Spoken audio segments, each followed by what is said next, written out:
కూటమి పాలనలో మహిళలకు భద్రత లేకుండా పోయిందని విమర్శించారు ఎమ్మెల్సీ వరదు కళ్యాణి. రాష్ట్రంలో మహిళలు బాలికలపై రోజురోజుకి అఘాయిత్యాలు పెరుగుతూనే ఉన్నాయని ఆందోళన వ్యక్తం చేశారు. శాంతి భద్రతలను కాపాడాల్సిన హోంమంత్రి రాజకీయ విమర్శలకే పరిమితమయ్యారని మండిపడ్డారు. దిశ చట్టం ఉంటే మహిళలకు రక్షణ ఉండేదన్నారు.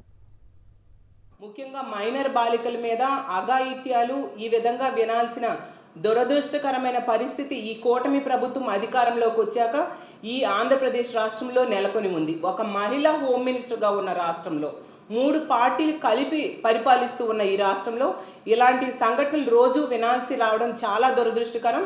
నిజం చెప్పాలంటే ఈరోజు మహిళలు ఆంధ్రప్రదేశ్ రాష్ట్రంలో ఇంట్లో ఉన్నా భద్రత లేదు, బయటికి వెళ్ళినా కూడా భద్రత లేదు.